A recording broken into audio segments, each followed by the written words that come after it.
Treasure hunting weekend mga katiyats. Ang aming pakay ngayon ay akyatin itong matarik na waterfalls. Malayo kasi ang daanan, kapag iikot ka pa sa likod nito ay isang bundok ang lalakbayin mo.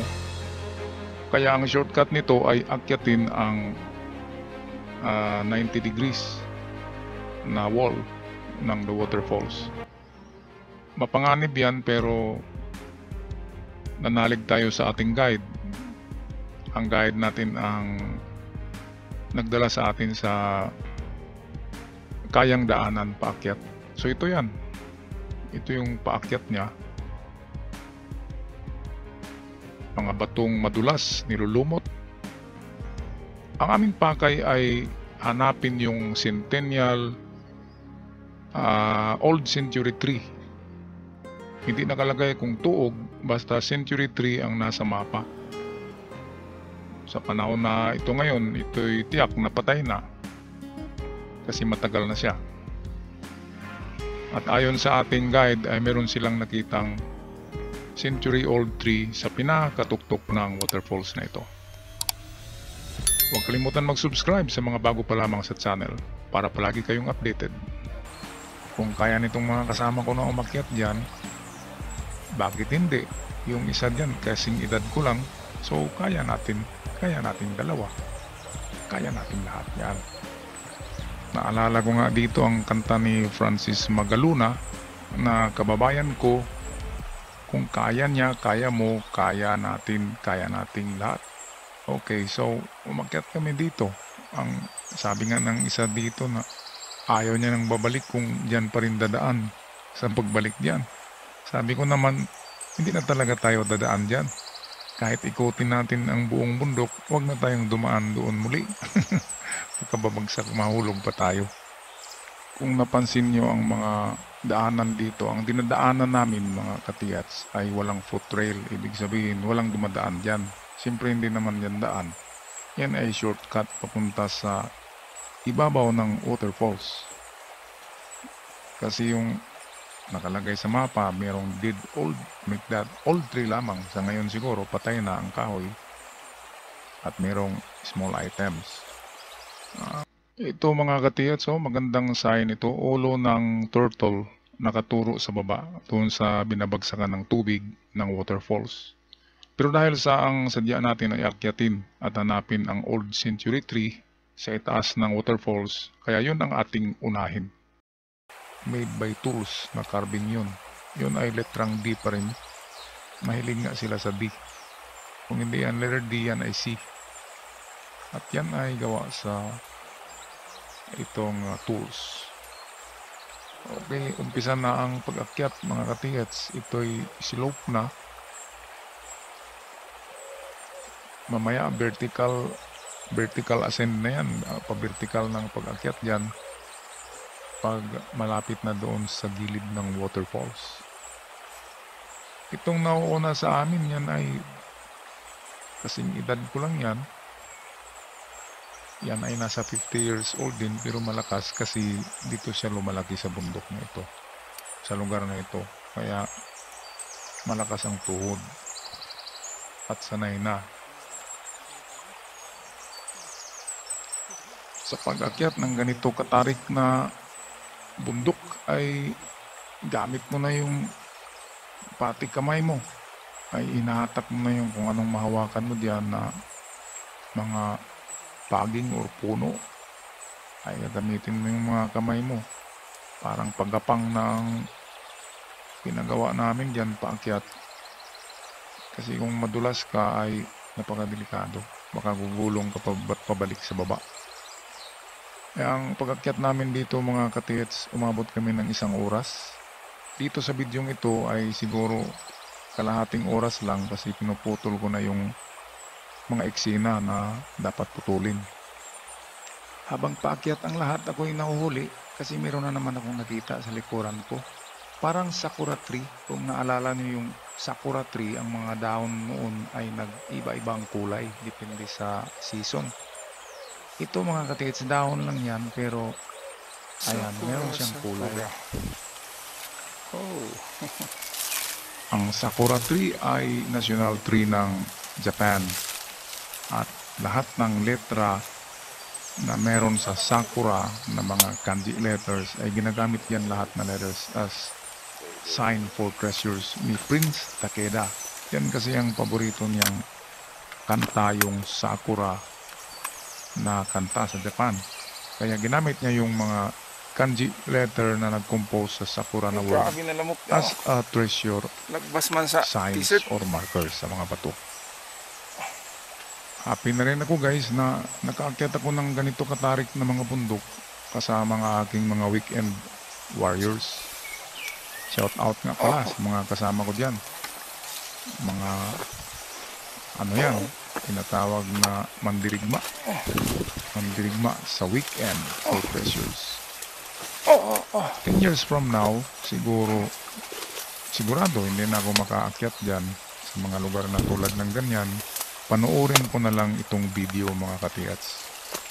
At sana mayroong sisibol na katulad sa akin na ipagpatuloy ang ating mga pag-share na mga ideas at mga itong videos on YouTube kung mayroong pang YouTube sa 10 years from now. At dito mga katiats, habang inikot ko yung camera, ako kasi yung may hawak ng camera dyan. Natamaan ko yan, parang replica ko ang bagay na yan, kung ano man yun. Parang kasing tindig ko ang silhouette ng katawan niya. At hindi ako yun, akala ko nga ako yun nang tingnan ko ang video ito. Kaya medyo meron sigurong mga elemento dito. Wala na oh. Nawala na siya.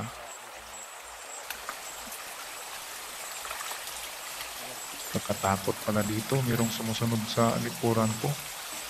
Pero kung ano man yun, salamat naman at walang ginawang masama. Oops. Madulas talaga dito sa bundok mga katias. Lalo na ito, napakatarik na talaga niyan. At nasa kalagitnaan na kami nito. Sa ibabaw nito yung hinahanap namin na century old tree. Sa ngayon siguro patay na yun or wala na. Ito guys, napakahirap talaga itong akyatin itong ano na to. Talagang gagapang ka dyan. Alam niyo mga katiats, sa hindi pa umaakyat ng mga ganito katarik na bundok, mas madali ang pag-akyat. Ngunit ang pagbaba dito ay napakadelikado. Kaya hindi na kami dadaan dito pagbaba. Doon na kami dadaan sa likuran nitong bundok. Okay lang kung malayo, basta safe. Ayan, tingnan nyo yung pinanggalingan namin. Yan, kung mahulog ka dyan, gulong-gulong ka hanggang doon sa binabagsakan ng waterfalls. Yung kanina, sa part 1 ng video, doon ako babagsak dyan kung ako'y gugulong. Yan na kasi ang gilid ng falls mga katiats. Ayan, nakita nyo yung tubig. Yan ang tubig na dumadaloy doon sa falls. At napakadulas niyan, kaya delikado. Kasi suot natin yung rubber boots. Alam nyo naman, walang grip. Hindi yun katulad ng mga hops. Ito pala nakita ko, akala ko santan flower. Ngunit tingnan nyo yung kanyang mga dahon. Mahaba ang dahon niya, parang pandan. Pero yung bulaklak niya, parang santan.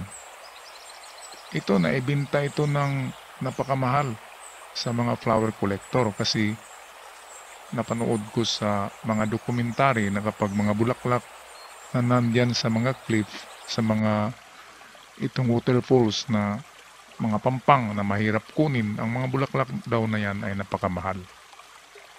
Akin sana dalhin yan, kaya lang baka mamatay siya sa lugar ko na paglagyan sa kanya kasi maiba na yung kanyang environment. Diyan kasi medyo malamig.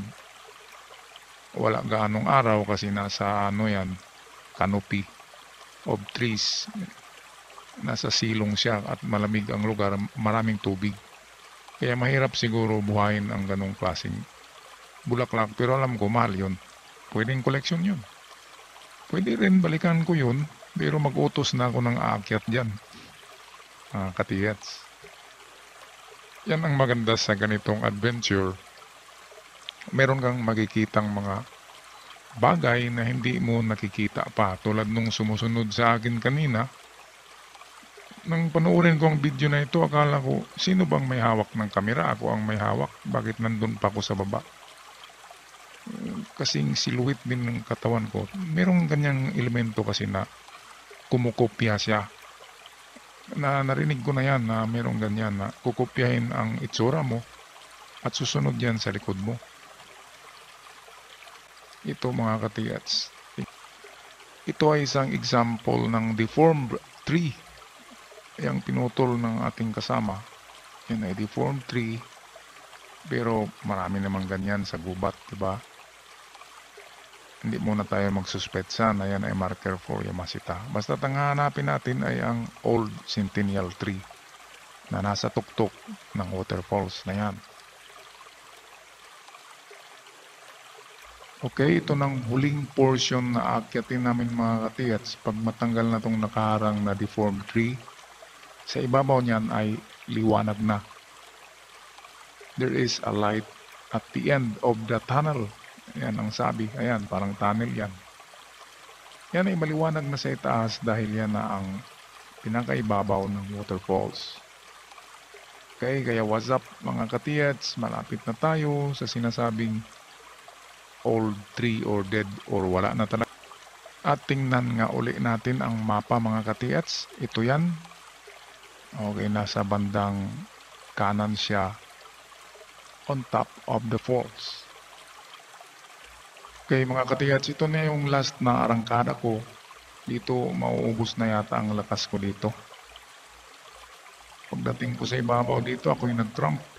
Nag-cramp ang aking mga binti dahil sa hindi naman tayo sanay na umaakyat ng mga ganyan. Butit hindi ako nag-cramp dyan sa kalagitnaan. Patay na sana. Tatalian na sana ng lubid tsaka hatakin, kawawa naman. Kahirap talaga ito. Ito na yung pinaka-last obstacle namin mga katiyats. Paglampas dyan ay ibabaw na yan ng bundok at ng waterfalls. At ayan, paliwanag na ang sikat ng araw. Welcome to the world. Kasi kanina parang nasa ibang dimension kami, may sumusunod eh. Parang nasa Encantada ka na lugar. Nandun nga yung sakura plant, nandun pa yung santan na parang orchids. Baka yun ay mga tanim ng taong yun. Okay mga katiyats, lastly ay ang ating weekend warrior, yung tagadala ng ating gadget, mabigat yan. Nasa 20 kilos lahat yung dala niya, kaya medyo mabigat. Pero, sabi nga, sa likod ng madilim na ulap ay mayroong liwanag. Ganon din sa treasure hunting. Kapag hindi ka titigil, matagpuan mo rin yan. O bigla ka na lamang ma-stumble, sabi ko, sa mga nakatagong Yamashita treasures. At dito sa wakas ay masisilayan din natin ang sinat ng araw. Ito na yung aming destinasyon, ang tuktok o ang itaas na parte ng waterfalls na nasa tuktok rin ng bundok. Okay, so pahinga muna kami sandali mga katiyats para makapag-regain ng lakas.